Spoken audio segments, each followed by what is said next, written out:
নির্বাচনী প্রচারে বিজেপির দেওয়াল লিখনে উঠে এলো পার্থ, অর্পিতা, মানিক, অনুব্রত, শাহজাহানের ব্যঙ্গচিত্র। এমনই ছবি লক্ষ্য করা গেল পশ্চিম মেদিনীপুর জেলার চন্দ্রকোনা 2 নম্বর ব্লকের বালা গ্রাম জুড়ে। আপাতত জেলবন্দি রয়েছেন পার্থ, মানিক, অনুব্রত এবং শাহজাহানের মতন হেভিওয়েট নেতা মন্ত্রীরা। তাদেরই ব্যঙ্গচিত্র ফুটে উঠেছে দেওয়াল লিখনে। এই আবহেই বিজেপির এই দেওয়াল লিখন, তাদের ছবি ঘিরেই নতুন করে শোরগোল তৈরি হয়েছে। শুধু কার্টুন একেই ভোট প্রচার নয়, দেওয়ালে ফুটে উঠেছে নানান ধরনের ছড়াও। এই নিয়ে শুরু হয়েছে রাজনৈতিক চাপানুতর। সেই দেওয়াল লিখনের ছবি এই মুহূর্তে দেখাচ্ছি আপনাদেরকে, এবং যা নিয়ে বিজেপিকে কটাক্ষ করতে ছাড়েনি কিন্তু তৃণমূল।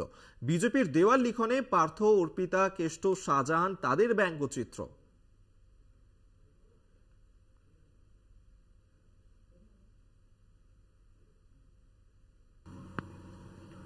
ওটা তৃণমূলটাই চোর।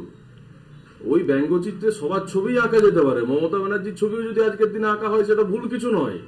উনি নিজেই বলেছিলেন যে আমি পুরো বিধানসভাতে পশ্চিমবাংলার সমস্ত জায়গার প্রার্থী আমি।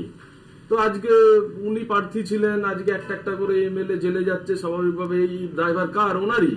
তো সবার আগে তো ওনার মুখটা আঁকা উচিত চোর বলে। মমতা বন্দ্যোপাধ্যায়ের সার্টিফিকেট মতি বা তার দল দোসর বিজেপির কাছ থেকে নিতে হবে না।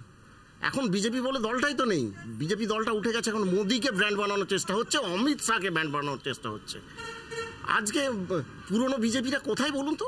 তো তাদের ওই আকরিবার 400 পার, এটা 200 পেরোলে বলবো যে হ্যাঁ অনেকটাই কভার করতে পেরেছে। আদৌ পারবে না। আর মমতা ব্যানার্জিকে অপমান করা মানে বাংলার মানুষকে অপমান করা, মামাটি মানুষকে অপমান করা।